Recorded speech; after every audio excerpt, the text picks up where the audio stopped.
Hi, good morning everyone. Our devotions and topic for today is from the book of Colossians chapter 1 verse 20. Sabi dito, and know him to reconcile to himself all things whether things on earth or things in heaven by making peace through his blood shed on the cross. So, si Jesus Christ siya yung first of all creation. Siya yung may-ari, ang teritoryo niya lahat dito sa ating mundo. Siya yung may likha ng langit at sa lupa. Kaya nilikha niya ito ng perfect. So kailangan natin na kaya ibinigay kay Eva at Adan para i-restore, pagandahin at i-cultivate. Ibig sabihin kung ano yung binigay niya, kailangan nating pangalagaan. Kailangan nating palaguin at ingatan. Kasi lahat naman ng bagay ay iniaalay natin to na yung lahat ng ginagawa natin. Ano man yung mga trabaho, ano man yung mga profession, kailangan inaalay natin to sa paglilingkod. Kasi ultimo pamilya natin, yung personal natin, yung trabaho natin, at yung simbahan, yung all nations, at lahat ng sa mundo to ay nilikha niya at pag-aari niya. So, lahat dapat ginagawa natin sa lumikha ng lahat ng ito. So, yung mga ginagawa natin, kailangan iniaalay natin sa Diyos. Kasi, siya yung may authority. Siya yung nag-create ng lahat ng bagay. Siya yung gumawa nito ng perfect. Minsan yung mga tao lang yung sumisira. Kaya may panahon na darating siya para sakupin ulit tayo, pagandahin ang kanyang perfect na nilikha, na makipag-reconcile tayo. Kasi hindi lahat maliligtas. Hindi lahat isasama niya na kumbaga lahat ng mga ginagawa natin, kailangan siguraduhin natin na ito ay kalugod-lugod sa Diyos. Kasi meron siyang pipiliin. Meron siyang isasama.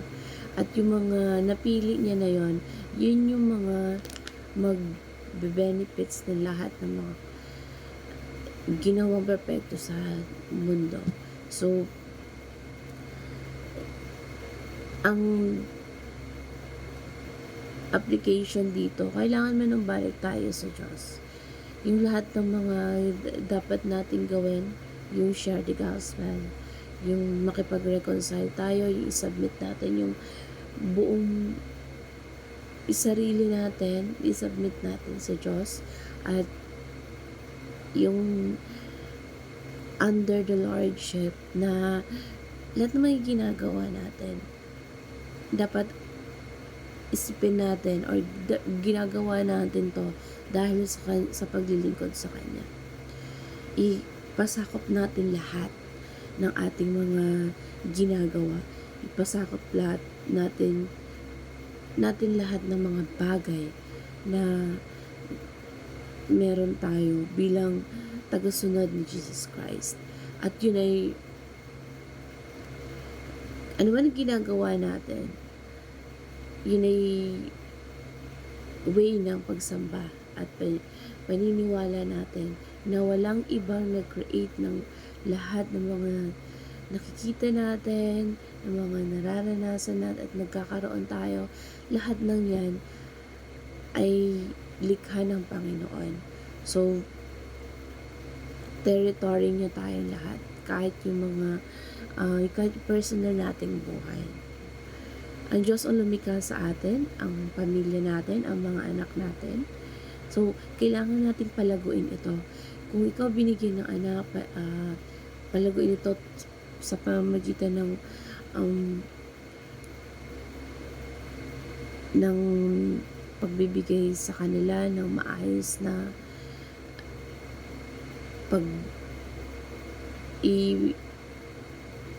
pasunurin sila sa pamamagitan ng paggawa ng mga mabubuting bagay, naturuan sila sa mga pwedeng gawin nila na nakakalugod sa Diyos. So, sa mga tao na sa paligid mo, sa pamilya mo, kailangan isinishare mo kung ano yung kahalagahan ng Diyos sa buhay nila, na ma-realize nila na walang ibang lumikha ng mga bagay na nandito kundi ang Panginoon, na bukod tangi siya ang nag-create ng langit at ng lupa. Kaya lahat ng pwede mong gawin, iniaalay mo ito sa ating Panginoon. So, lahat ng create niya, ingatan natin, i-restore natin, pagandahin natin, i-develop natin. Kasi yung mga ginagawa natin bilang isa ka sa nagtatrabaho sa kumpanya at ang hawak mo ay bilang isang leader.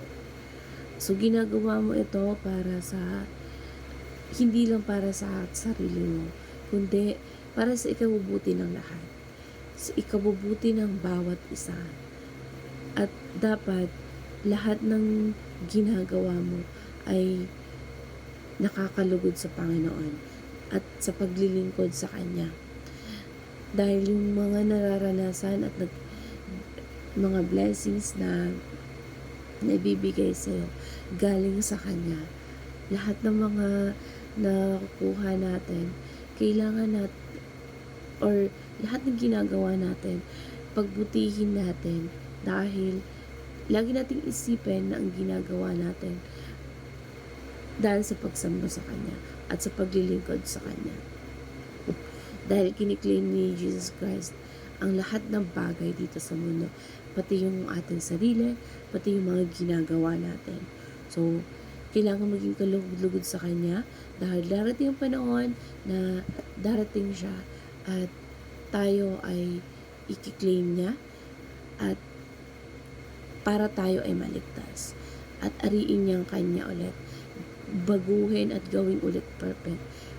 Darating siya dito para lahat ng mga bagay ay maging perfect.